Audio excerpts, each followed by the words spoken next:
Now. Welcome to the Year of Being 70 podcast with me, Lucy Makara, and Lisette Schoutemaker. Hello, that is me in Amsterdam And because I'm Dutch. today, hello, yeah, you are Dutch, yes, and I am in the UK. And today we also have in the UK Ceril Campbell, who is also in the year of being 70. And Ceril and I were actually at school together. Lisette and I, as you all know, knew each other from a young age. So I'm going to ask Ceril to tell us about your life, your business journey, because we're here today to talk about style, fashion, perhaps Clothing, clothing, how we like to dress, how we need to adapt, cover up a little more or not. or not, So and Ceril, welcome. golden tips. Yes, tips. It's lovely to have you here. So fill everybody in on what you've done all your life. Fascinating stuff. So, what do I do now? I help women to look and feel their best from inside out. So, I realized from everything I've done before, which I'll talk about in a second, where I got to now. So, everything I do now became from understanding from women, never came to me about that they had nothing to wear, the dress, they couldn't find a dress. It was always about how they felt about themselves, how they perceived themselves, how others perceived them, and how they would like others to perceive them. So those three things I But always ask my that's what clients as what well. what dressing is about, right? Every Uh, day, every morning, it's like, who am I going to meet? How do I feel? What makes me feel comfortable and well, and what also conveys who I am? exactly. It's who are you? Who are we?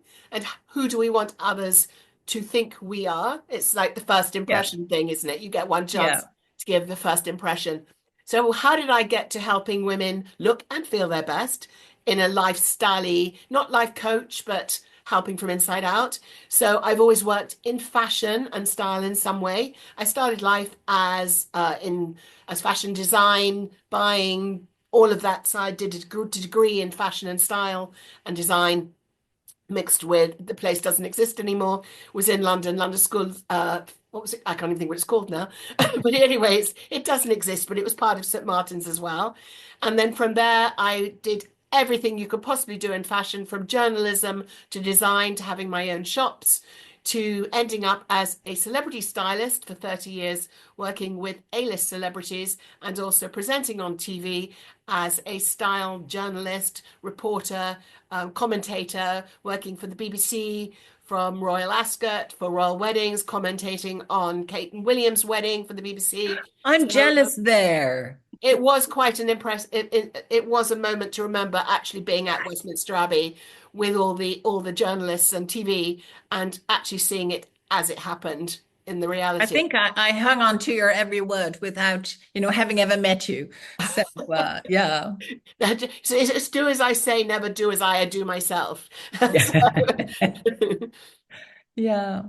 That's so a that is really how it's all about your personal and your public brand. So when I was styling celebrities, it was about their public brand, but also it was about how they felt about themselves. So even though they might have been wearing something on the red carpet, or maybe they were promoting a new record album, song, whatever, it was actually what they wanted the public to believe about this what the music, what audience they wanted for that particular song at that time, or what they wanted them the audience, the public, to believe on a movie or their Yeah. personal branding. And it's the same with us, our personal branding. What do we want others to think of us when they see us, whether it's business, personal, or social? It's the same way as And when is that you're a going on a question? date. What is like the first question when women come to you and say, please, Cyril, give me advice. What are the questions that you ask? So it's, I don't ask to start with, I wait for people to talk to me. Uh-huh. And as they get to trust me, more comes out. I work with intuition as much. So I hear what people don't say between the Ah, lines very much. So very often people will say to me, how did you know that? I just hear. I yeah. read beneath their lines. So very often So women will often come to me at pivotal moments of their life. So we're talking starting from post-baby. So when you suddenly you need to find yourself again because your life has been all about that baby, so you've lost yourself. Menopause, a change of life altogether. So that could be divorce, bereavement, reaching a pivotal birthday, which is your podcast. But for me, reaching 70 was quite a pivotal moment because with another zero, suddenly you question your life. And you know how we talk about empty nest syndrome. I don't believe I believe that age is just a number, and particularly because we're talking about clothes and style, you dress how you feel. It's not specifically because you're 60, 70, whatever. You never want someone to dress as mutton dressed as lamb, but you want someone to express their personality. If you know what I mean by Iris Apfel, who died recently, age 102, I think. Fantastic. Amazing. Absolutely amazing. Wonderful. So she was all about color and expression and expressing her 100 personality. bracelets and huge, no, she was, of course, an icon, but she'd lived, with fabrics and not so much in fashion, I think, more in, But it was so much, it was you about know. expressing yourself. Where was I Yeah. going in that? I was going about that it isn't about a number your age. However, when you get two pivotal zeros on your age, you question everything in the same way as when you get to empty nest syndrome, particularly, and then you question everything, or maybe divorce and you need to rethink your life. I think at 70, however young you feel or look, or whatever you're doing, you still start to question because you're in the second, not even the second, you're in the third part of your life. You're post midlife, and you do question what We you are want. post midlife, Lucy. That's the one, isn't it? And I Yes. think, yeah. That's what we were sort of talking about a couple of episodes ago, that 70 is really quite significant because it is after the kind of 50. official retirement age. So, it really puts you, I mean, I think from, when you're 40, that's quite, you become potentially middle-aged, even if you don't feel middle-aged or look middle-aged, it's sort of, that's what people tend to, 40 40. already. Well, No. I know, it doesn't feel like that anymore. That seems incredibly young to us now. But then when even 60, I think you're still in the kind of the middle life, kind of area. But when you get to 70, you really are, as you say, Ceril, in the third I phase of think it life. just, the The word third shocks act. me. I don't Yeah. shock myself so much when I'm on a daily basis. It's just a set when someone says, "How old are you?" And then you go, "Oh," but I am not into being. I'm very pro being whoever you are and whoever you want to be at whatever age you are. Age is purely a number. It Absolutely. is a number, but it's also, I mean, the body changes. I mean, it's really a different number than being 10 or 20. The I mean, the numbers on my body tape measure changes. have changed. What? The numbers on my tape measure have changed. That's Yes. Well, that is another reason women come to me when their body shapes have changed. And so it isn't so much they've got nothing to wear, but they do not know how to dress for their body shapes. And I recognize that. so in my tips, it's about understanding your body shape, your specific body shape, and dressing for that.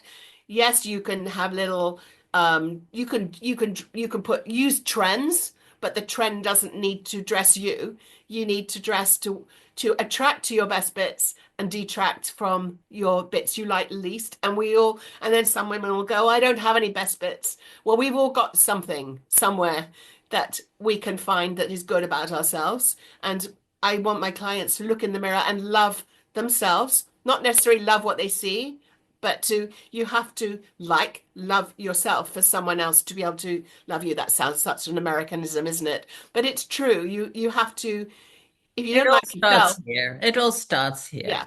If you're dependent upon the approval of other people, that will never fill. We have to feel good about ourselves and what we look like. I I often look at the front and I go like, oh, that's rather nice. And then I forget that at the back, it's really a different story there because this lower part starts to kind of expand a little bit without my volition. And I don't eat more, I exercise more than I used to do ever. But it just happens. So I recognize this adaptation of the wardrobe. However, you were just talking about the front and the back, not the top and the bottom, but the front and the back. So, although I'm saying we want to express ourselves and dress, be who you want to be, dress how you want to be. You never want someone to be mutton dressed as lamb.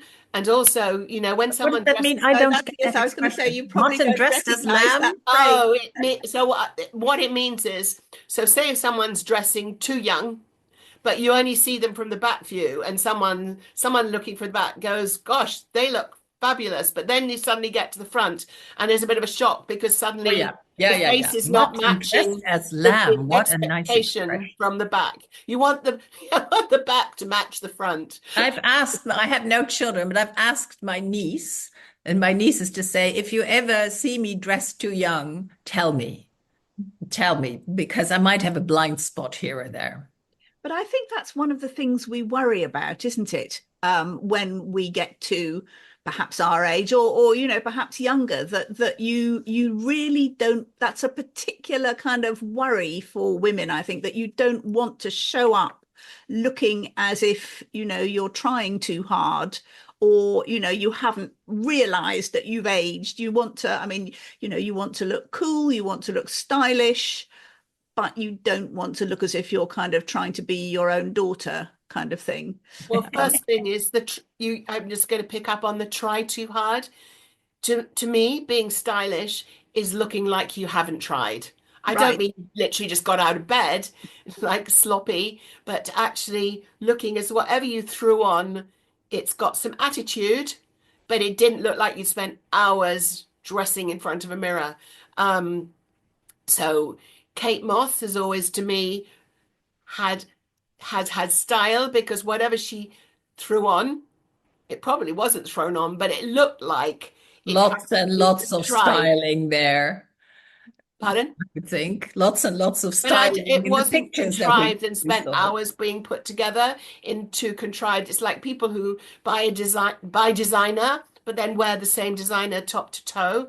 To me, that is not style. To me, style is maybe wearing something from High Street, from I don't know, doesn't matter, from Primark, from H&M, doesn't matter. Mixing it, maybe you might have something from Gucci if you're very lucky. Maybe it might be something from Saint Laurent, doesn't matter.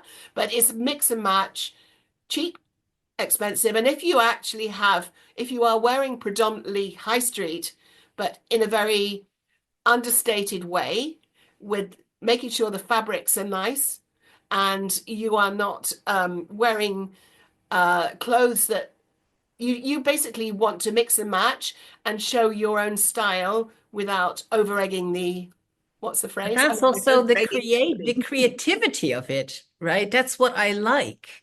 That every day is like a creation. I can wear the same combinations, but sometimes I say, no, no, no, I've worn that. Let me try something else now. And then there's like a who am I today? What is today like? What is the weather? Who am I going to meet? What am I going to do? Am I going to walk or am I going to bike or am I going to so yeah, to adapt. But that's yeah, the creativity and the mixing and matching. I like that. Because color is, you were saying, who am I today? Not I, but who is the person Yeah, yeah, you want no, to be who, today? yeah, And so sometimes we can get up and we want to wear color because it makes us feel better. Sometimes we'll put on something and actually take it straight off because actually it does not make us feel good that day.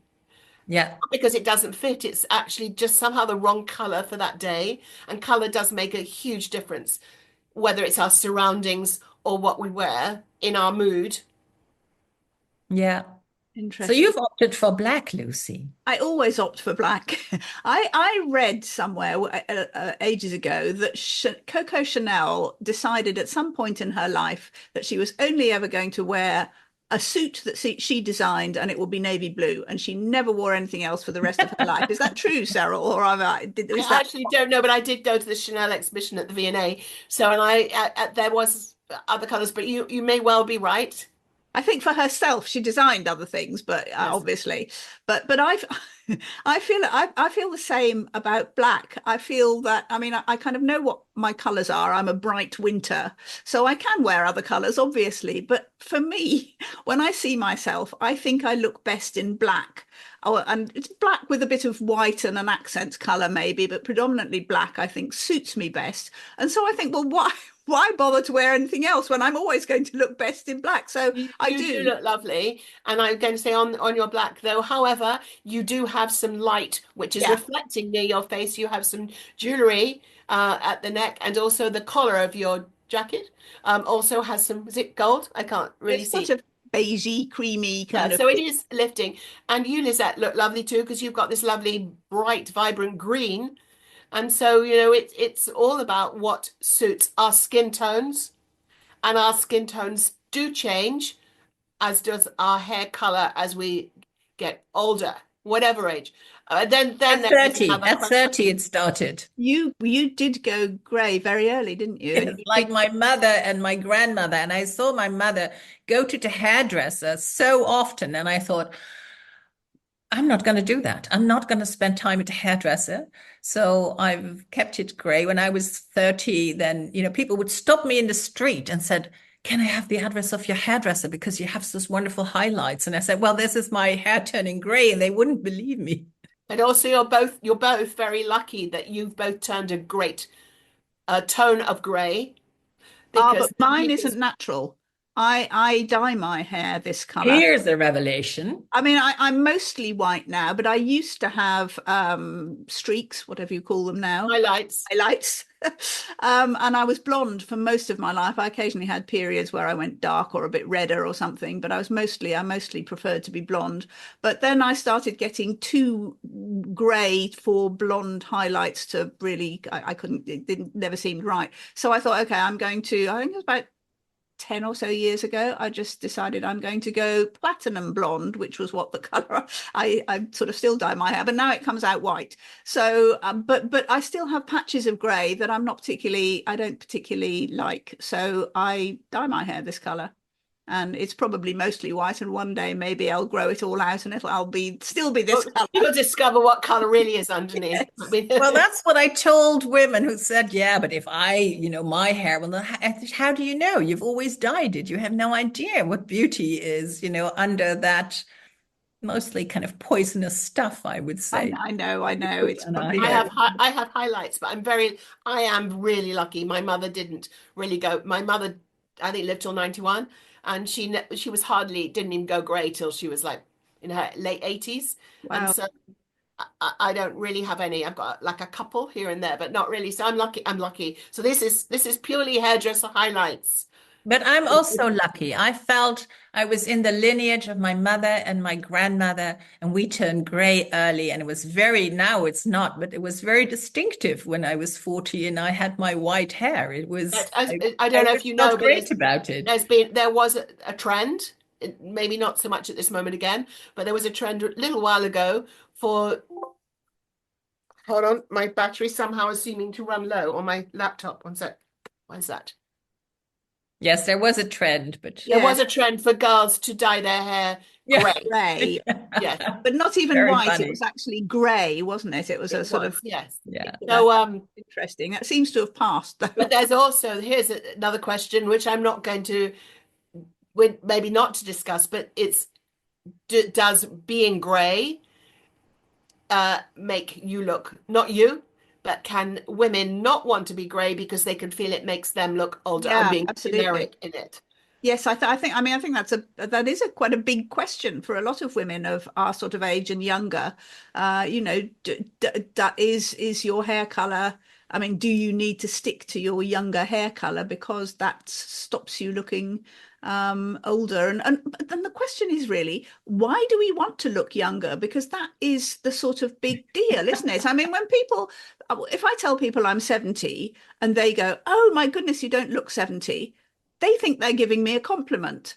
And I sort of wonder, why is it so good to be told I don't look my age when actually I'm rather proud of my age. I'm We rather should be, pleased But that we I'm also, should what be kind of prouder that we've got to the age because many don't aren't privileged enough true? to yeah, reach 70. So we should live, we should be very, very thankful that we've got and being well, hopefully, yeah, to this age. But I think we all Feel have these gratitude. images in our head of what 70 looks like, right? yes, And it's derived from, for me, it's kind of derived from my mother. What did she and her friends look like at 70? And now I think, my grandmother still dressed very formally in dresses, and my mother had kind of discovered the jacket. She would always wear jackets, even she lived until to be 93. And I dress much more informally, and I think, wow, thank you that trainers are, it's really great for our older feet not to wear those heels but to wear trainers, and we're very with it with them, so that I'm very grateful for. But I think every generation kind of has to invent what it feels like and looks like to be 70. I think we were the first generation to not want to look like dress like our mothers yeah, from the 60s. So by the time so we were all born in 54. Yes. yes, So yeah, so we're talking by the time we'd got to the 1970s, we were definitely not looking like our mothers anymore. My mother was very glamorous always. I don't know if you remember my I do. mother. Yes, yes. She didn't have me till she was in her late 40s. So she was always much older, but no one knew that because she She did didn't have actually, you until she was in her late yeah, 40s? she lost all their babies before me, Oh, miscarried. and then you came and And you then I was the lived. A miracle. the miracle child. Wow. Wow. How lovely. Yeah. Yeah, so basically she was always much older, but no one would ever have known that from her attitude in life because she was quite eccentric, if would be a word, but she was always definitely glamorous.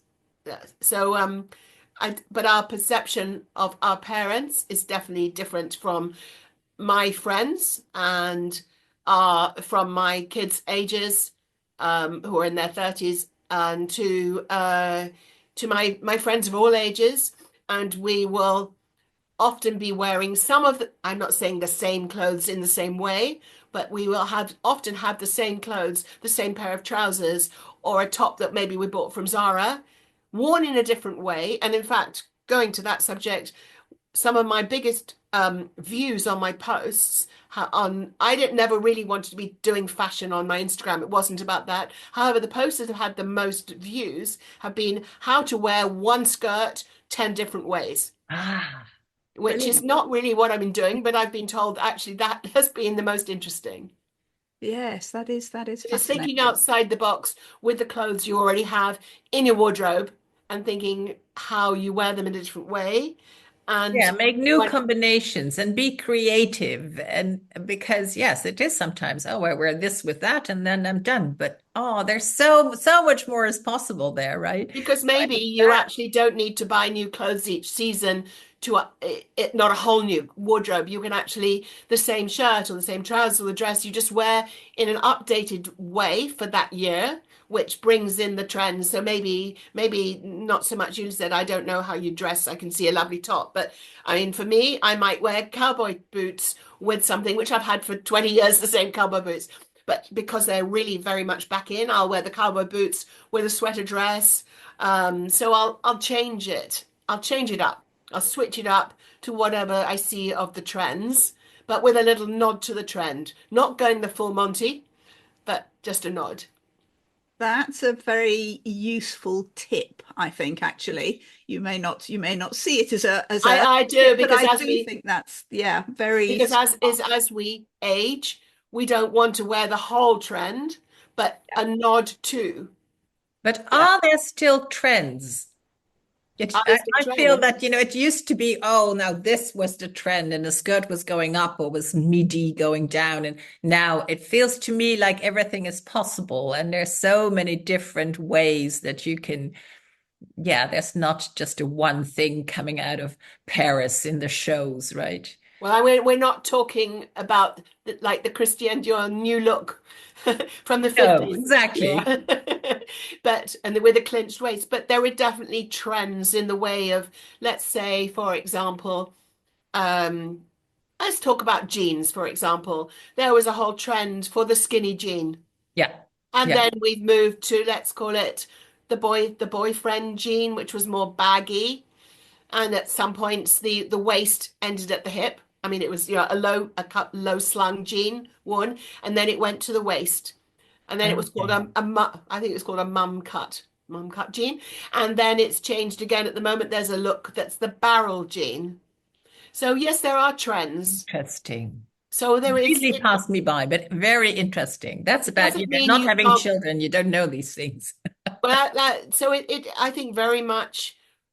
It's all about if you're fully invested in social media, not in having comparison anxiety and comparing yourself to everyone else, and which is why I was saying you need to be secure in yourself. But actually, for the trends, whether we're looking at TikTok trends or trends on Instagram, then actually things that come from that will filter down to the high street, suddenly it's no longer a trend. Yeah. They've Yeah. moved on. It's Years and years interesting. and years ago, one of my jobs, and probably one of my favorite jobs before the internet, was being the words were cool hunter, which in essence was a trend researcher. So I was being sent. Now you don't do it because you could just do it on the internet.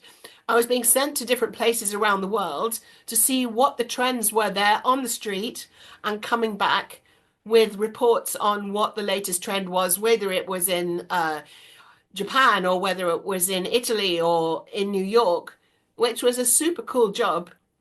Super cool job. It And it's was a also super cool interesting job. because you say, so it is what people were wearing that was being picked up by the houses so they could supply that. So we're It talking wasn't street them from making the the trend, but it street was the to the street runway. making the trend, from Yeah, the from the street to street the to the runway. runway. And still in a way, when you look at the the fashion shows around the world, and there's the let's call it the different people taking photographs of who's wearing what.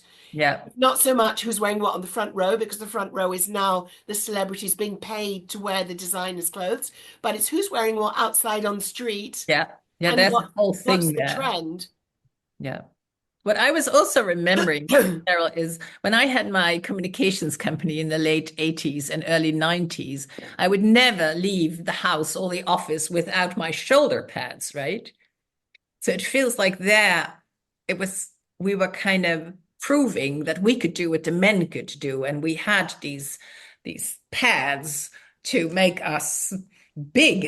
I have some of those jackets still left and I kind of come to here, whereas now the shape is like more natural, but However, such an interesting you're time. talking about the whole dynasty, as in TV Yeah, soap that operas and too. that That sort of too. Joan Collins type that period. However, with the advent of lots of 80s TV streaming, as in Rivals, Jilly Cooper's Rivals, which is 80s, there is a quite a big resurgence to 80s dressing, and also here as well. I'm sure as well in Amsterdam, we have the whole of uh, wearing clothes, upcycling, wearing clothes, buying vintage, buying from charity shops. So Vintage is a yes, big thing, which so also comes into the circular economy and kind of reusing exactly. But there things is that have a been used. lot of back into the shoulder pad situation. Yeah, Maybe yeah. not quite Oh, I as haven't big seen as them the yet, 80s, but but yeah, yeah. So for myself, I have like three rules, go like not on. too low on the neck, not too high, not too short on the leg, and not too tight on the rest. That's actually what my rules are. So I noticed that I wear a lot of skirts, that I like to wear them like over the knee. I really feel yeah, it's nice to have a fabric there. But also I feel, I have t-shirts and I kind of go, no, no, that skin is a bit wrinkly and it's spotty, and I don't like showing that off anymore. Whereas a younger woman, I was like, it's all tight and good. So this is going to be a burning question for all three of us. So I still feel at 70 that we can still look sexy. So we don't have to, I don't mean necessarily outwardly sexy with a low cut top, but we have to feel at moments sexy for ourselves. Ooh, that's a really interesting one. I mean, I have a problem that neither of you have. Well, I have more of a problem than either of you have, in that I have put on weight since menopause, since I was 45. I had an early menopause. I am much fatter than I used to be. I used to be really proud of my very slim but quite curvy figure, and I used to wear clothes Well, that really lovely. You had a accentuated that. lovely figure. I Lovely. did, but it's gone. And I know, I could do more work and stuff like that. But even so, I mean, it is what it is at the moment, and it's not slim. So I feel that is a kind of inhibitor to even to wanting to look sexy, because that becomes not mutton dressed as lamb, but the sort of a kind of inappropriate in a way. And also, and this is an odd thing, I work with a lot of much younger men who are kind of generally in their 40s. And again, I don't feel that looking sexy is the No, right. but I didn't mean, I meant at appropriate moments, not inappropriate No, moments. no, but So we all at some point want to maybe look sexy, not just for ourselves, but maybe for somebody else. So I am working with a client at the moment. So one of the conversations we had, and I very much believe in this, that even if no one else can see our underwear, good fitting underwear, bras very much refitted as we grow older, whether you're 20, 30, doesn't matter, our bodies change. So you need constantly checking that the bra you're wearing works for the bosom My size you husband want is now. part of the bra police. Say that again. My husband is part of the bra police force. He will tell me when he says, your bra, doesn't work anymore. So we call it the bra police. And Okay. also when I try something on, I was trying something on Saturday, he wasn't there. And I said, well, I have to really pass this by the bra police, whether this is, becoming or not becoming. Is it becoming? Yeah. Well, it's not. So there's two things. One, every woman needs to get checked because most women's bras are a back size to, so what you needs to fit around your that the bosoms are held up around your back your torso Rib more than your cage. straps. So Yeah. so say you, for example, you're wearing a size, you're in a different metric system here, but I'm going to go in the British one. Say that if you're wearing a 36C, most women might need a 34 D instead. You go down We a, have the same system here. okay, It's an so down. incomprehensible system, but Oh, because yeah. sometimes when actually in H&M their underwear they have size 70 or something, and I have no idea what that means. It's in metric. Oh, it is true, maybe, but we have the ABC and then we have the metric. Yeah, Yeah, yeah. so on the No, but ABC, I think invest in good underwear. yes, Invest in but good bras is a good investment. exactly. But I'm also saying there's no reason why your underwear cannot make you feel sexy. So you were talking about your husband here. So you can look sexy for yourself. And if you feel sexy, therefore your husband will find you sexy anyway. But if you feel it too, it's a double whammy, isn't it? Because it's exuding from you as much as someone else's perception of you. So you, Lucy, so there's no reason why you can't have sexy underwear that is covering the bits that you don't like so much, you know. Yeah, no, that's a really good point, I think. Yes, I mean And I it's do think underwear is also the basis of clothes that fit us better because if yeah. you don't have if you're having a bra that isn't holding your bosoms in the right place, then not your bosoms particularly, but anyone's bosoms. No, no, no, but I think it is a good point. And it's also a point where sometimes I go like, should I tell this friend or this person that I feel they should go and, go to a store where a person can really look at them and fit them with a good bra because it looks very strange. And I I have one friend who once told me she's also part of the bra police. That's how we got the word. It was her word.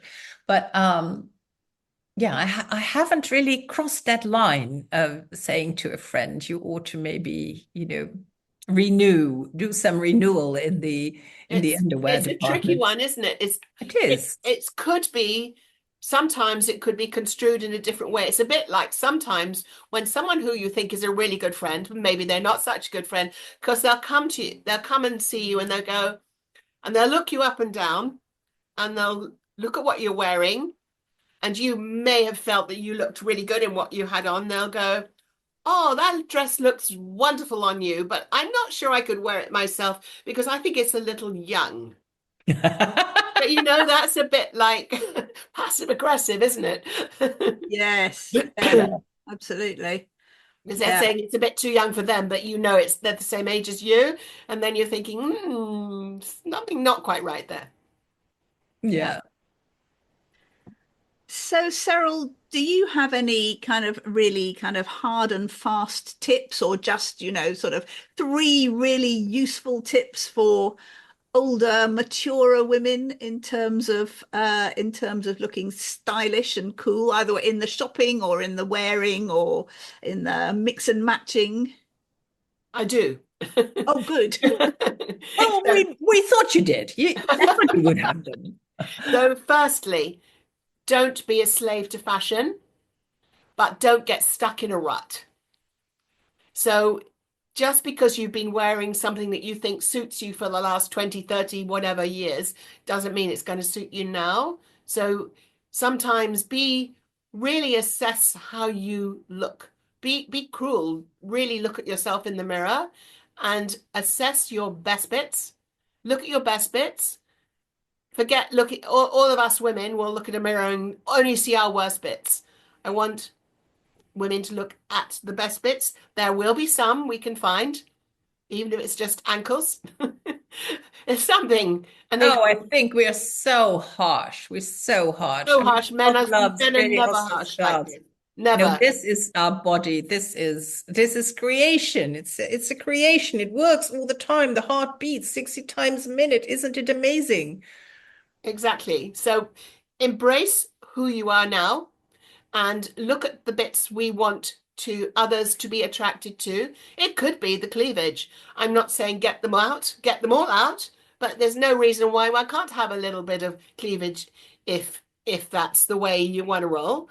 Um, it's about dressing to suit your body shape. It's about attracting others to your personality, showing who you are in how you dress. Have some personality. It's fine. You don't have to blend into the background. I had a client once who only wore beige and neutrals. I mean, not neutral black, but literally beige. And I said, why is your whole wardrobe this color? She said, oh, and she was a drama teacher. And I said, how can you be a drama teacher and only wear beige? She said, oh, that's different time when I'm teaching. But my mother always told me I wasn't pretty.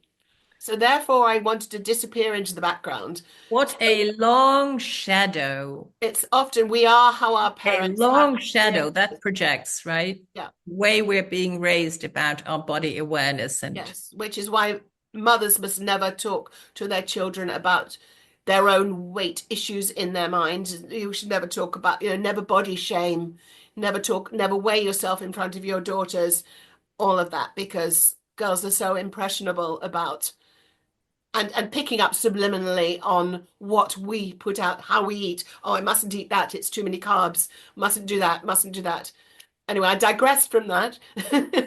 But still on the golden tips, the golden rules. Yeah. it's about embracing who you are and and working in your wardrobe to suit your body shape as it is now and using little bits from the high street or designer, however you can afford, that actually enhance the clothes that you have and your body shape. Because we want people to look at our best bits and not to look so much at the bits we don't like. So maybe we might live in trousers more if we don't like our legs. Maybe we find a trouser that works for our body shape. Understand whether you're more of a pear shape or an apple shape and dress for that. And often people forget that as their bodies change, they need to adapt their clothes to work for that. Brilliant. That's those are great tips. I think they're very affirming tips as well. We can all do those. I'm also going to say that sometimes haircuts can change how we are perceived, and sometimes as we age, this is not at you, Lisette, because you look lovely as you are, but sometimes, particularly in I'm going to let's go in my case, if I have longer hair, which I'd love to have, it drags down my face, and actually we want to do things that uplift to create, I'm not saying look younger, but create a more youthful appearance. You have lovely bone structure, so it's not affecting you.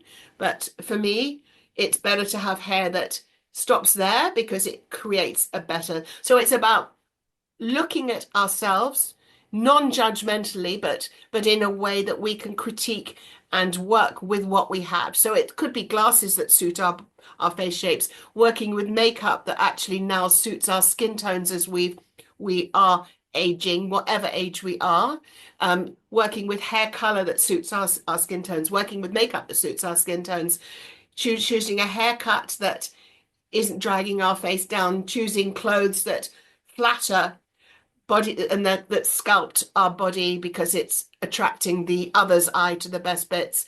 Some colors, some patterns also will also look better on us as we grow older. Well, that has been brilliant. Thank you so much, Ceril. That's been such an interesting conversation about so much more than tips for clothes for older women. It's been really, really fascinating, and I hope certainly made me think, and I hope it's made everybody think. So thank you for coming today, and Yeah, thank you. Thank you both. it's been an absolute pleasure having you here. So Lisette and I will be back next week. And Ceril Campbell, thank you. Oh, how can people get in touch with you? What's the best way if people want to get in touch with They you? can find me on Instagram at Ceril, Ceril Campbell, Campbell, I can't spell my own name, Campbell, or my website is cerilcampbell.com, and I can be found both ways. Brilliant. Thank you so much, and goodbye for this week. Thank you. Thank you. Bye. Bye. Bye. Bye.